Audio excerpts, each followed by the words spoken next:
الحمد للہ رب العالمین والصلاة والسلام علی سید الانبیاء والمرسلین وعلی آلہ واصحابہ اجمعین اما بعد فاعوذ باللہ من الشیطان الرجیم بسم اللہ الرحمن الرحیم يا أيها الذين آمنوا كتب عليكم الصيام كما كتب على الذين من قبلكم لعلكم تتقون صدق اللہ العظیم۔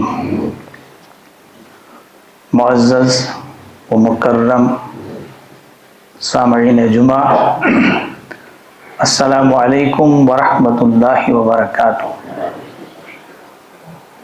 عام طور پر ماہ صیام یا ماہ رمضان یا ماہ مبارک کے حوالے سے فضائل اور برکات اور انعامات کے متعلق گفتگو ہوتی ہے، لیکن میں آج اس موضوع پر گفتگو کروں گا کہ ماہ رمضان سے استفادہ کیسے حاصل کیا جائے اور ماہ صیام کے ذریعے سے ایک شخص ایک بامقصد زندگی کیسے گزار سکتا ہے اور اپنی شخصیت کی تعمیر کیسے کر سکتا ہے، اور اس کی شخصیت کی تعمیر کے حوالے سے مختلف پہلو کیا کیا ہیں۔ جتنی بھی عبادات ہیں ان کی ایک خاص معنویت ہے جو انسان محسوس کرتا ہے۔ ایمان میں یہ اشارہ ہوتا ہے کہ دل خالص اللہ تعالیٰ کے لیے ہو۔ نماز میں یہ اشارہ ہوتا ہے کہ انسان کا بندہ مومن کا رخ خالص پروردگار کے لیے ہو۔ اسی طرح سے زکوٰۃ میں یہ اشارہ ہوتا ہے کہ بندہ مومن کی دولت جو ہے، بندہ مومن کا مال جو ہے وہ خالص پروردگار کے لیے ہو۔ اسی طرح سے حج جو عبادت ہے، اس میں یہ اشارہ ملتا ہے کہ بندہ مومن کی ہر حرکت پروردگار کے لیے ہو۔ اسی طرح سے یہ ماہ صیام جو ہے، اس میں یہ اشارہ ملتا ہے کہ بندہ مومن کی ہر قوت، بندہ مومن کا ہر پوٹینشل اللہ تعالیٰ کی مرضی کے مطابق ہو، اللہ تعالیٰ کی مرضی کے تابع ہو۔ اسی طرح اس ماہ صیام میں اعتکاف ہے، وہ ہمیں یہ اشارہ دیتا ہے، وہ ہمیں یہ پیغام دیتا ہے کہ ہماری زندگی جو ہے، ہمارا سارا وقت جو ہے وہ اللہ تعالیٰ کے لیے۔ اسی سے یہ نتیجہ اخذ ہم کر سکتے ہیں، ان صلاتی و نسکی و محیای و مماتی للہ رب العالمین۔ یہ بندہ مومن کا مقصد ہے، اور ماہ صیام ایسی ہی ایک شخصیت کی تعمیر کرتا ہے جس کا نعرہ ہو کہ میں جو ہوں اللہ کے لیے ہوں، میرا ہر کام پروردگار کے لیے ہو، میری ہر حرکت اللہ کے لیے ہو، میرا ہر روح اللہ تعالیٰ کی ذات کے لیے ہو۔ تو ماہ صیام چونکہ ایک روحانی موسم ہوتا ہے، اللہ تعالیٰ کی طرف سے ہی روحانی طور پر، الہامی طور پر بندہ مومن کا قلب جو ہے وہ نرم ہوا ہوتا ہے، تو اس لیے اس نرمی کا ہم بھرپور فائدہ اٹھائیں، اس سے مستفید ہونے کی ہم کوشش کریں، اس کا لمحہ لمحہ نہایت قیمتی سمجھے، یوں نہ گزارے کہ بس ماہ صیام آتا ہے چلے جاتا ہے، ہماری زندگی میں، ہماری پرسنالٹی میں کوئی تبدیلی نہیں آتی۔ ہم جیسے تھے، جیسا مزاج تھا، جیسی شخصیت تھی، جیسی طبیعت تھی، جیسی عادات و اطوار تھی، بس وہی قسم کی عادات و اطوار ماہ صیام کے بعد بھی ہم لے کر چلتے ہیں۔ اس لیے نبی اکرم صلی اللہ علیہ وسلم کی حدیث ہے، آپ منبر پہ تشریف فرما تھے، آمین کیا 3 بار۔ صحابہ نے بعد میں عرض کیا، یا رسول اللہ صلی اللہ علیہ وسلم، اس کی وجہ کیا ہے؟ رسول اللہ صلی اللہ علیہ وسلم نے فرمایا 3 دعائیں تھیں حضرت جبرائیل علیہ السلام نے کی، اس میں سے ایک دعا یہ تھی، بلکہ بد دعا تھی، کہ ہلاک ہو جائے وہ شخص جسے ماہ مبارک کا یہ مقدس مہینہ حاصل ہوتا ہے لیکن وہ اپنی بخشش نہیں کرواتا ہے. ما تقدم من ذنبہ غفر لہ ما تقدم من ذنبہ. تو اس لیے جس کے لیے نبی اکرم صلی اللہ علیہ وسلم آمین کریں جس وقت دعا پر، وہ تو اللہ کے ہیں قابل قبول ہے، اس میں تو کوئی شک ہے ہی نہیں. پھر ہم کیوں ایسے بنے کہ ماہ مبارک آتا ہے ہم اپنے آپ پہ دھیان کرتے ہی نہیں کہ ہم بدل جائیں، چینج لانے کی، ٹرانسفارمیشن لانے کی ہم کوشش نہیں کرتے. اور یہی وجہ ہے ہمارا کریکٹر ڈیولپ نہیں ہوتا ہے، ہمارے اخلاق میں کوئی تبدیلی نہیں آتی ہے، ہم جیسے تھے ویسے ہی رہتے ہیں. تو اس حوالے سے آج ہم مختلف پہلوؤں پہ گفتگو کریں گے کہ کس طرح سے ہم ماہ سیام سے مستفید ہو سکتے ہیں. دیکھیے، دو مقاصد ہیں ماہ سیام کی، ہیں تو بہت سارے، لیکن آج کی اس گفتگو میں دو مقاصد پہ بات کروں گا. نمبر ایک کہ مومن، بندہ مومن جو ہے وہ ایک میننگ فل لائف گزارے، با مقصد گزارے. ہماری زندگی میں صرف انڈسپلن ہے، بے نظم و ضبطگی ہے، بے ضابطگی ہے، وقت کا ضیاع ہے، اپنی صلاحیتوں کا ضیاع ہے، اپنی شخصیات کا ضیاع ہے. ہم بس یوں ہی زندگی گزارتے ہیں. یہ سخت الفاظ ہوں گے کہ مجھے لگتا ہے ہم شاید ایسے زندگی گزارتے ہیں کہ جانوروں میں اور ہم میں کوئی فرق نہیں ہے. ان کا مقصد کھانا پینا اور اپنی شہوانی تقاضے پورا کرنا، ہمارا بھی مقصد یہی ہے. ہم نے کوئی بڑا مقصد اپنی زندگی میں رکھا ہی نہیں ہے، ہم نے کوئی بڑا گول سیٹ کیا ہی نہیں اپنی زندگی کے لیے. تو ماہ سیام یہ بات ہمیں سکھاتا ہے کہ ایک میننگ فل لائف، ایک با مقصد زندگی آپ کیسے گزار سکتے ہیں. سائیکالوجی نے، علم نفسیات میں 3 اہم تھیوریز ہیں. ایک سگمنڈ فرائڈ کی تھیوری ہے، فرائڈ جسے کہتے ہیں. اس نے کہا ہے کہ انسان کا سب سے بڑا مقصد ول ٹو پلیجر ہے. انسان کا سب سے بڑا مقصد لذت حاصل کرنا ہے. اسی لذت کو حاصل کرنے کے لیے انسان ہر کام انجام دیتا ہے. اور اس نے جب یہ تھیوری پروپونڈ کی، پورا ویسٹ متاثر ہوا ہے. آج بھی اس تھیوری کو پڑھایا جاتا ہے. میں جب بی ایڈ کرتا تھا اس میں یہ تھیوری ہم نے پڑھی تھی. اور دوسرا ایک اہم کنسپٹ سائیکالوجی میں، علم نفسیات میں ہے، وہ ہے ول ٹو پاور. یہ ایڈلر نے کنسپٹ دیا ہے اور ڈاکٹر اسرار صاحب نے اپنی تفسیر میں اس کا تذکرہ کیا ہے کہ ہر شخص کی یہ خواہش ہوتی ہے، مقصد اصلی یہ ہوتا ہے، اس کی ہر حرکت کے پیچھے جو اصلی چیز ہوتی ہے وہ ول ٹو پاور ہوتی ہے. وہ طاقت حاصل کرنا چاہتا ہے، وہ قیادت حاصل کرنا چاہتا ہے، وہ سیادت حاصل کرنا چاہتا ہے. بہرحال یہ چیزیں ہیں، اس سے انکار نہیں. لیکن ایک مجھے جو تیسری بات کرنی ہے، ایک سائیکالوجسٹ میں نیورولوجسٹ تھا، وہ نیورو سائنٹسٹ تھا، وہ وکٹر فرینکل، یہودی تھا. جرمنی میں نازیزم کی طرف سے جو تعذیب اور جو مصیبتیں ان پہ ڈھائی گئی تھی، ان کو آزما کر وہ کسی طرح سے فرار ہوا تھا. تو وہاں پر بڑا غور و فکر اس نے کیا، تو اس نے یہ تھیوری پروپونڈ کی. اس نے کہا کہ اصل میں انسان کا اصلی مقصد ہوتا ہے will to meaningful life. ہر شخص ایک میننگ فل لائف گزارنا چاہتا ہے، ایک با مقصد زندگی گزارنا چاہتا ہے. جس شخص کا کوئی مقصد نہ ہو وہ کوئی کام صحیح طور سے انجام نہیں کر سکتا ہے، دے سکتا ہے. یہ ماہ سیام جو ہے یہ ہمیں ایک میننگ فل لائف گزارنے کا طریقہ سکھاتا ہے. آپ صبح جاگتے ہیں، آپ کی ہر ایک کی کوشش ہوتی ہے آج تہجد پڑھوں گا.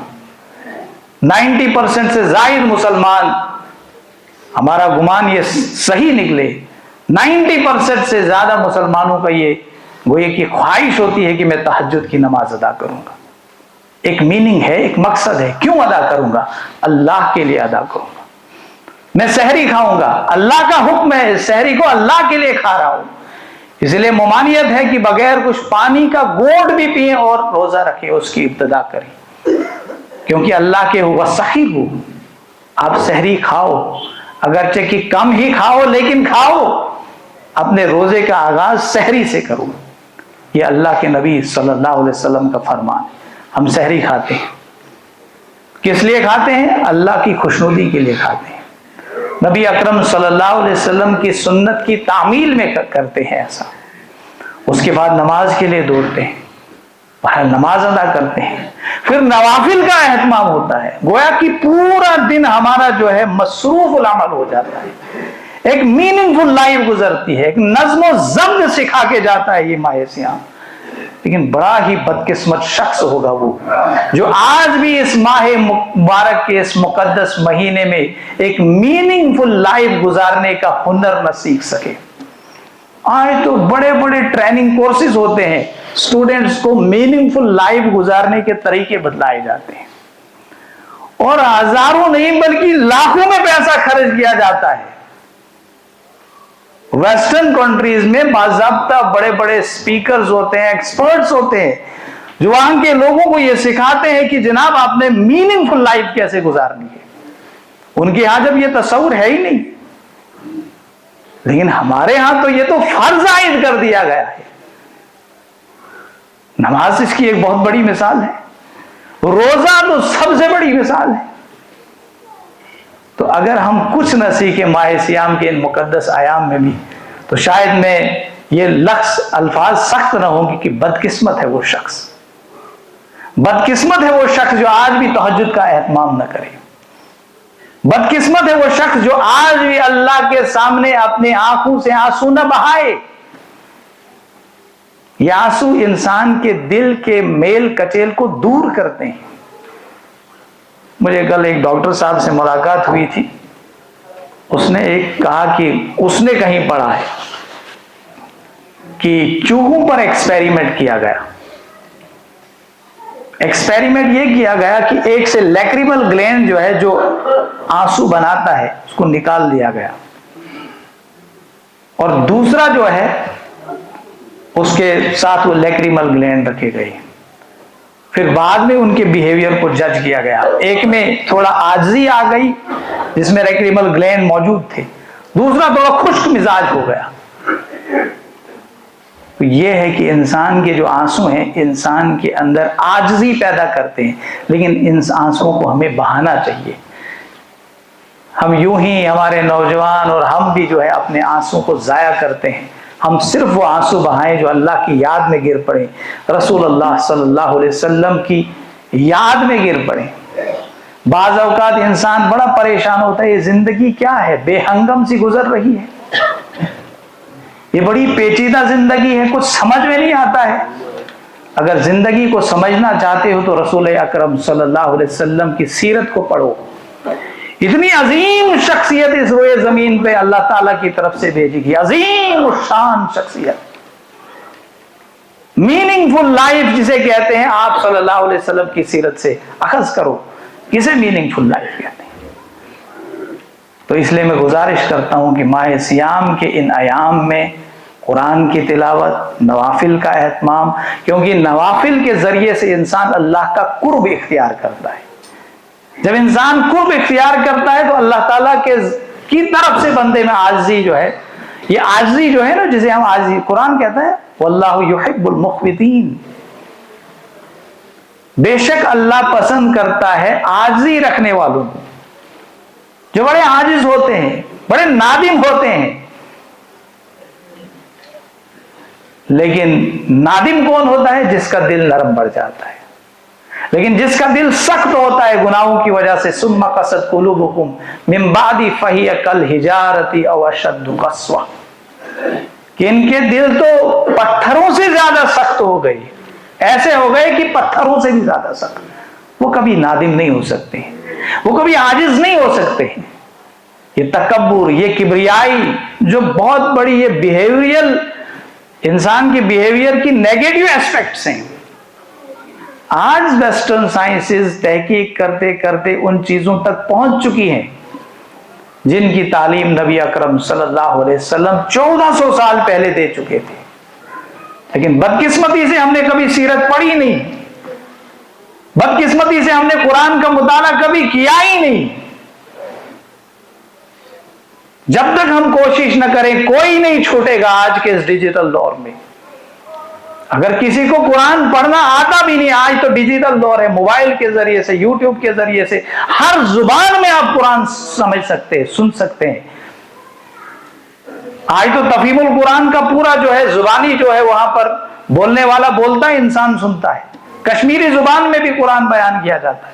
تو چھوٹنے کی کوئی گنجائش نہیں۔ تو میننگ فل لائف گزارنے کا صحیح ہنر اگر جاننا چاہے تو ماہ سیام اور اس کے تقاضوں کو پورا کرنا ہے۔ صبح سے شام تک پھر بھوک اور پیاس سے ہمیں کوئی فائدہ نہیں ہوگی کہ حدیث سے ہمیں رہنمائی ملتی۔ رسول اللہ صلی اللہ علیہ وسلم نے فرمایا کہ کئی روزے دار ایسے ہیں جنہیں بھوک اور پیاس کے سوا کچھ نہیں ملتا، کیونکہ اپنی زبان پہ کنٹرول نہیں کیا، انہوں نے اپنی آنکھوں پہ کنٹرول نہیں کیا، انہوں نے اپنے کانوں پہ کنٹرول نہیں کیا، بلکہ اللہ کی طرف سے ایک روحانی ماحول بنا ہوا تھا، اس سے انہوں نے فائدہ حاصل کیا نہیں۔ ہر ایک مسجد کی طرف دوڑا چلا جا رہا ہے، ہر ایک انسان کی خواہش بیدار ہوتی ہے اچھے کام کرنے کے لیے، اس سے کیوں نہ فائدہ اٹھائے ہم۔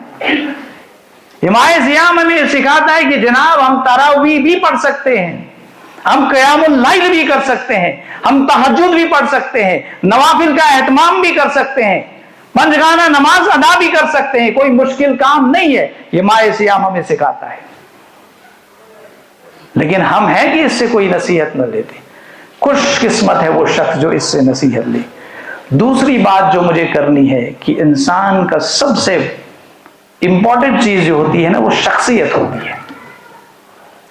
مولانا یوسف اصلاحی صاحب اپنے ایک انٹرویو میں کہہ رہے تھے، ان سے جب سوال کیا گیا کہ آپ اسلام کی طرف کیسے آئے، انہوں نے کہا جناب، پھر بیچ میں مولانا مودودی کا تذکرہ ہوا کہ میں ان کی کتب سے بڑا متاثر ہوا، پھر میں نے لاہور میں جا کے ان سے ملاقات کی، بہت بڑے عالم، وہ سب جانتے ہیں آپ، کہنا کہ میں ان کے علم سے متاثر نہیں ہوا، بلکہ ان کے علم کے مقابلے میں، ان کے نالج کے مقابلے میں، ان کی تحریر کے مقابلے میں ان کی شخصیت سے متاثر ہوا، ان کی پرسنالٹی سے متاثر ہوا۔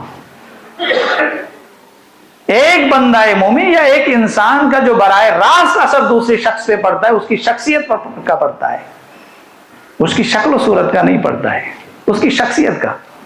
رسول اللہ صلی اللہ علیہ وسلم کے پاس تو ایک سٹرونگ پرسنالٹی تھی، دیکھ کے لوگ متاثر ہوتے تھے، ایک بار جو ملاقات کرتا تھا بار بار ملاقات کے لیے دوڑتا تھا۔ کوشش ہم کریں کہ ایسی شخصیت کی تعمیر کریں ہم، جو نبی اکرم صلی اللہ علیہ وسلم کی شخصیت، اسی لیے تو وہ رول ماڈل ہمارے ہیں، اسوہ حسنہ تو ان کی شخصیت میں موجود ہے۔ تو یہ ماہ سیام ہمیں شخصیت کی تعمیر کرنے کا ہنر بھی سکھاتا ہے۔ اب انسان کی جو شخصیت ہوتی ہے اس کے مختلف پہلو ہیں، لیکن شخصیت کی ارتقاء کے حوالے سے کہ شخصیت کو، پرسنالٹی کو ہم کیسے چینج کر سکتے ہیں، اپنی مزاج کو کیسے بدل سکتے ہیں، اپنی طبیعت کو کیسے بدل سکتے ہیں، اوورآل پرسنالٹی کیسے ڈیولپ کر سکتے ہیں۔ جیسے آپ نے دیکھا ہوگا موٹیویشنل سپیکرز آج پرسنالٹی ڈیولپمنٹ پروگرام، بلکہ یہ ویسٹ سے نکلا ہے، وہاں پر جا کے معاشرے کو جب لگا کہ ہمارے بچے جو ہے پرسنالٹی ہونے کی حیثیت سے نہایت زوال پذیر ہے، اخلاقیات کا بیڑا گرک ہو چکا ہے، انہوں نے یہ چیزیں سٹارٹ کی، وہ اسپیشلسٹ ٹاک ہوتی ہیں اس حوالے سے۔ تو سب سے پہلا کام جو ماہ سیام میں ہمیں کرنا ہے، روحانی طور پر ارتقاء پذیر ہونا ہے۔ یہ ماہ سیام اسپریچول ڈیولپمنٹ کا ضروری موقع ہے۔ دنیا میں ویسٹ میں ایک سیکولر اسپریچولیٹی کا بھی کانسیپٹ ہے، جس میں صرف ایک بچے کے اندر خود اعتمادی کا لیسن اسے پڑھایا جاتا ہے، خود اس کو خود میں گم کر دیا جاتا ہے، اس کا تعلق صرف اپنے آپ سے بنایا جاتا ہے، بس اس کے اندر اس کی وجہ سے میں کا لفظ آتا ہو، میں نے یہ کیا، میں نے یہ ایمبیشن حاصل کیا، میں یہ کہتا ہوں۔ اسلام اس کے بدلے دوسرا تصور کر دیتا ہے۔ اسلام کہتا ہے کہ اصلی اور ریئل اسپریچولیٹی یہ ہے کہ بندہ مومن کا تعلق پروردگار کے ساتھ مضبوط ہو جائے، وہی آدمی، وہی شخصیت، معاشرے کے لیے کارآمد ہو سکتا ہے، کیونکہ یہ اللہ کا ہی خوف ہے جس کی وجہ سے بندہ مومن کے دل میں خدا ترسی آتی ہے، جس کی وجہ سے وہ ہر برے کام سے، ہر نیگیٹو ایسپیکٹ آف لائف سے دور رہنے کی کوشش کرتا ہے۔ ورنہ آج دیکھتے ہیں مغرب اتنا ترقی یافتہ ہو چکا ہے لیکن بیڑا گرک اس کے معاشرے کا ہو چکا ہے۔ مور دین 55% وہاں پر جو برتھس ہوتی ہیں وہ انلیگل ہوتی ہیں، مور دین، آپ گوگل کر کے دیکھ سکتے ہیں۔ اور دنیا میں آج تک پچھلے 40-50 سالوں میں سب سے زیادہ جنگیں جو ہے مغرب نے لڑی، ویسٹ نے لگی، مور دین 20 ملین۔ میرے ایک واقفکار ہیں، دوست بھی بن چکے ہیں، ڈاکٹر جاوید جمیل صاحب، انہوں نے ایک کتاب لکھی ہے Muslims most civilized yet not enough. اس میں اس نے یہ ثابت کیا ہے کہ جناب مغرب کا یہ بیانیہ ہے ہم ترقی یافتہ ہیں۔ وہ سوال کھڑا کرتے ہیں آپ کیسے ترقی یافتہ ہے؟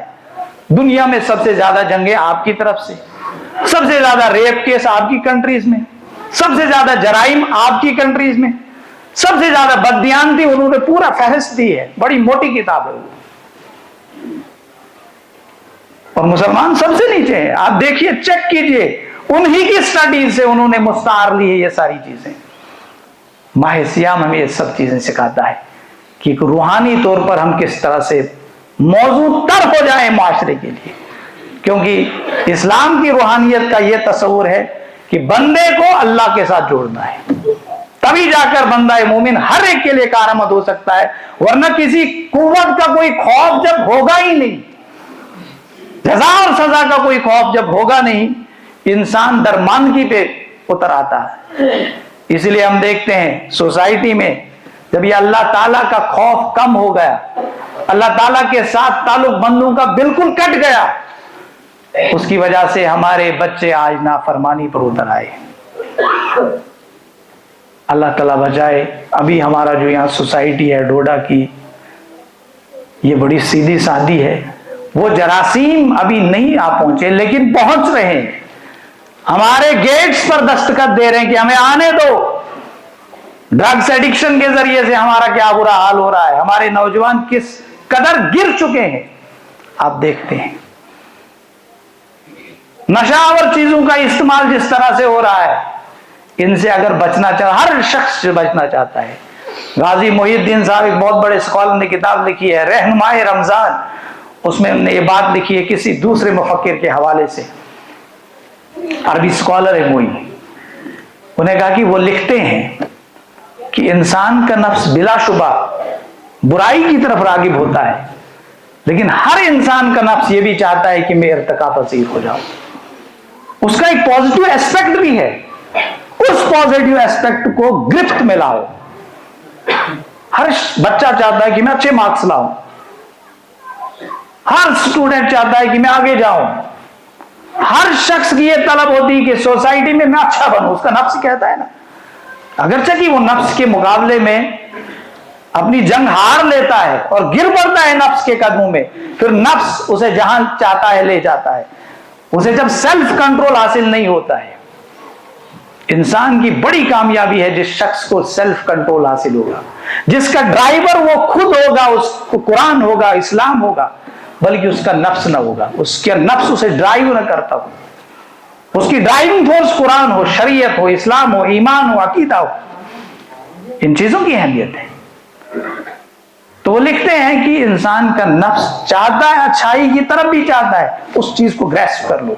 یہ ماہ مقدس، یہ ماہ مبارک ایک ماحول آپ کو فراہم کرتا ہے۔ کیوں نہ ہم آج، یہ تو نفس ہی چاہتا ہے نا آج میں نماز کا پابند ہو جاؤں، کون شخص ہوگا ایسا جو یہ نہیں چاہتا ہو کہ میں 5 وقتہ نمازی نہ بنوں؟ کون شخص ہوگا ایسا جو یہ نہ چاہتا ہو کہ مجھے سوسائٹی میں اچھا مقام اور باعزت مقام حاصل نہ ہو جائے؟ کون ہوگا وہ بدقسمت؟ ہر شخص تو چاہتا ہے۔ تو کیوں نہ اس ایکسائٹیشن کو، اس محرک کا استعمال کیا جائے، اس محرک کو، اس موٹیو کو استعمال کیا جائے۔ اسپریچول ڈیولپمنٹ اس کو کہتے ہیں کہ ہمارا تعلق پروردگار کے ساتھ مضبوط ہو جائے۔ دوسری بات اس حوالے سے اسپریچول ڈیولپمنٹ کے حوالے سے زیادہ وقت قرآن کے ساتھ بتائے. قرآن مجید انسان کی زندگی بدلنے والی کتاب ہے، اور ماہ مبارک انسان کی زندگی کو بدلنے والا مہینہ ہے. اس مہینے کی ہر لمحہ، ہر ساتھ کو استعمال کریں، قرآن کے ساتھ زیادہ سے زیادہ وقت گزاریں، آپ کی اسپریچول ڈیولپمنٹ ہوگی. ترجمے کے ساتھ پڑھیں قرآن. جب تک آپ ترجمہ قرآن کا نہیں پڑھیں گے، آپ کتنی بار قرآن سنیں، آپ قرآن کے ذائقے سے ٹیسٹ سے کبھی مستفید نہیں ہو سکتے. کوئی ایک آدمی ہے، اس کا ٹیسٹ ہی اگر غائب ہو جاتا ہے، اس کو کھانے کو دیا جائے، نمکین دیا جائے، میٹھا دیا جائے، کڑوا دیا جائے، واٹ ایور، جب اس کا ٹیسٹ ہی اسے محسوس نہیں ہوتا ہے، پھر اس کا کام صرف ہوتا ہے پیٹ بھرنا. ٹیسٹ آف لائف جو ہے، اس کی ایک امپورٹنس ہوتی ہے. تو اس لیے قرآن مجید کا ٹیسٹ انسان کو تب حاصل ہوتا ہے جب اس کو ترجمے کے ساتھ سمجھتا ہے، ترجمے کے ساتھ جانتا ہے قرآن. اگر آپ کو ترجمہ کرنا نہیں آتا یا سیکھتے نہیں آپ، تو تراجم بڑے پڑے ہیں، ہر سال کوئی نیا ترجمہ آتا ہے، اور بڑے بڑے مفکرین کے تراجم موجود ہیں، بڑے آسان تراجم موجود ہیں، ان سے آپ استفادہ کریں، قرآن کے ساتھ وقت گزاریں. بس ان نقشن جتنا زیادہ آپ قرآن کے ساتھ وقت گزاریں گے، اتنا زیادہ انکشافات آپ پر ہوتے جائیں گے. ورنہ یہ قرآن ایسا، ڈاکٹر اسرار صاحب کی زبان میں، کہ جب وہ قرآن کا مطالعہ کرتے تھے، قرآن نے ان کو گویا کہ پوزیس کیا. اور یہ واقعتاً قرآن اس شخص کو پوزیس کرتا ہے جو اس کے ساتھ ساتھ چلتا ہے، ہمدم بنتا ہے. تو بدقسمتی سے ہمیں قرآن پڑھنے کا وقت ہے ہی نہیں. ترقی کی راہ قرآن ہے. امت مسلمہ کے لیے ایک اصول متعین شدہ ہے، اس میں کوئی اختلاف نہیں، نہ کوئی اختلاف کر سکتا ہے. رسول اللہ صلی اللہ علیہ وسلم کا فرمان ہے کہ اس قوم، کسی بھی قوم کو اگر عروج حاصل ہوگا تو اس کتاب سے ہوگا. وَيَذَمُ بِهَا آخِرِينَ، اگر کسی کو ذلت اور رسوائی اور پستی حاصل ہوگی تو قرآن کو چھوڑنے کی وجہ سے. یہ بالکل ایک ایمبوڈیڈ پرنسپل ہے، اس میں کوئی اختلاف نہیں ہو سکتا ہے، نہ اس میں کوئی چینجنگ آ سکتی ہے. تو نوجوانوں سے، بزرگوں سے، اپنے عزیزوں سے گزارش کرتا ہوں، قرآن پڑھیں. ہم قرآن کے ساتھ ایک روحانی تعلق کریٹ کریں، لیکن قرآن کے ساتھ روحانی تعلق آنن فانن نہیں ہو سکتا، اس میں مشقت لگتی ہے. ایک شخص اپنا تجربہ بیان کرتے تھے، میں نے بھی کسی کتاب میں پڑھا ہے. اس نے کہا کہ پہلے جب میں نے تہجد پڑھنے کی عادت ڈالنی شروع کر دی، بڑا مشکل ہوتا تھا. کہتے ہیں کہ میں نے 1 سال تک مسلسل اپنے نفس کے ساتھ مقابلہ کیا، آخرکار اس نفس کو ہرا دیا میں نے. وہ لکھتے ہیں کہ پھر 40 سال سے میں تہجد کا بالکل پابند ہوں.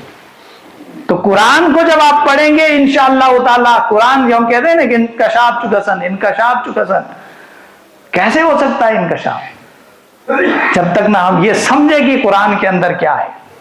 بہرحال یہ دوسری بات ہے. قرآن، نوافل، اذکار، ان سب کا اہتمام آج کریں، دل سے پڑھیں. سبحان اللہ، اللہ کی ذات پاک ہے. تصور کریں پروردگار آپ کے سامنے، کأنک یراہ.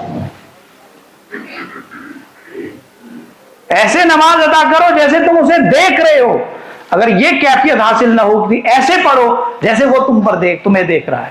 یہ بڑے مجاہدے کا کام ہے، یہ بڑے سختی کا کام ہے، مشکلات کا کام ہے. اسے کرنا ہے، کر گزرنا ہے، تب جا کر روحانی ٹیسٹ ہمیں حاصل ہوگا قرآن کا.